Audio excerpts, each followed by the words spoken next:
Samajwadi party के राष्ट्रीय अध्यक्ष अखिलेश यादव अब केंद्र की राजनीति में दिखाई देंगे। कन्नौज से लोकसभा का चुनाव जीतने के बाद अखिलेश यादव उत्तर प्रदेश विधानसभा से इस्तीफा देंगे। अगर ऐसा हुआ तो पत्नी डिंपल यादव के साथ अखिलेश संसद में नरेंद्र मोदी सरकार पर डबल अटैक करते दिखाई देंगे।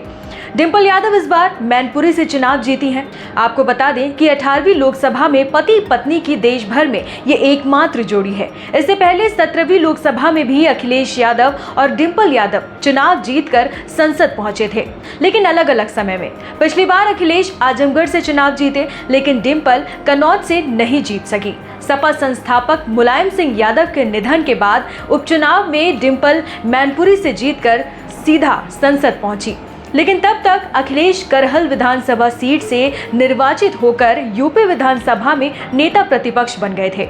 इसकी वजह से संसद सदस्यता से उन्होंने इस्तीफा भी दे दिया था।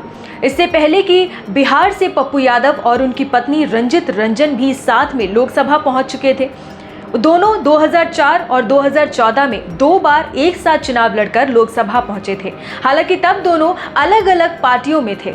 इस बार भी पप्पू यादव निर्दलीय चुनाव जीतकर सीधा संसद पहुंचे हैं। वहीं उनकी पत्नी रंजीत रंजन कांग्रेस से राज्यसभा की सांसद हैं। पप्पू रंजीत की जोड़ी इस बार भी संसद में होगी, लेकिन वो अलग अलग सदन का हिस्सा होंगे। वहीं अभिनेता धर्मेंद्र और अभिनेत्री हेमा मालिनी भी एक वक्त में एक साथ संसद में रहे हैं। हालांकि दोनों अलग अलग सदन में थे। धर्मेंद्र जहां बीकानेर से चुनाव जीतकर 2004 से 2009 तक लोकसभा में थे, तो वहीं 2003 से 2009 तक हेमा मालिनी राज्यसभा की सदस्य थी। अखिलेश के नेतृत्व में यूपी में सपा की चमत्कारिक वापसी ने राजनीतिक पंडितों को भी हैरान कर रख दिया है।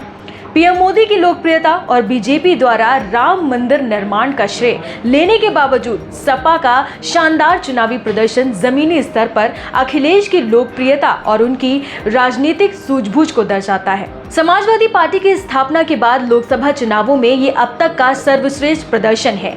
सपा संस्थापक मुलायम सिंह यादव के निधन के बाद अखिलेश ने न केवल अपनी पारिवारिक एकता कायम की, बल्कि 2019 में बसपा से गठबंधन के बावजूद सिर्फ 5 सीटें जीतने वाली सपा ने अकेले यादव परिवार में ही 5 सीटें हासिल कर ली है। चुनाव से पहले अखिलेश ने चाचा शिवपाल सिंह यादव के साथ तालमेल बिठाया और उन्होंने पार्टी को अपने पारंपरिक मतदाताओं तक पहुंचने में मदद की, जिनमें से अधिकांश यादव जाति से हैं और राज्य के पूर्वी और मध्य भागों में फैले हुए हैं।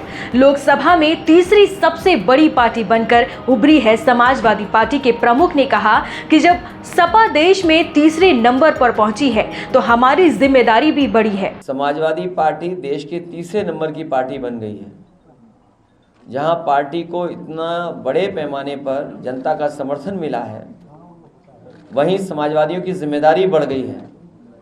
जनता की एक एक बात, जनता की समस्याओं का उठाना, उनके हित में अपनी बात रखना, समाजवादियों का लगातार संघर्ष रहेगा लोकसभा में, जिससे ज़्यादा से ज़्यादा जनता के बीच में और उनके लिए सेवा कर सकें। यहाँ 2 तरह के भारतीय जनता पार्टी की सरकार में सांसद हुए। एक जो जिनको सर्टिफिकेट मिल गया है 2024 के चुनाव में, हमारे साथ यहाँ वो लोग हैं जिन्हें सर्टिफिकेट मिल गया, और दूसरी तरफ बहुत सारे ऐसे साथी हैं बीजेपी की सरकार में जिन्हें सर्टिफिकेट नहीं मिल पाया, उनकी धांधली की वजह से। हम दोनों सांसदों को बहुत बहुत बधाई देते हैं। सर, इस बात की चर्चा है कि देश में जो नफरत है समाजवादियों ने कम कर दी है, और ये आगे किस तरीके से आप लोगों की रणनीति रहेगी, इसको कैसे देखते हैं? नकारात्मक राजनीति खत्म हुई है, सकारात्मक राजनीति का दौर शुरू हुआ है।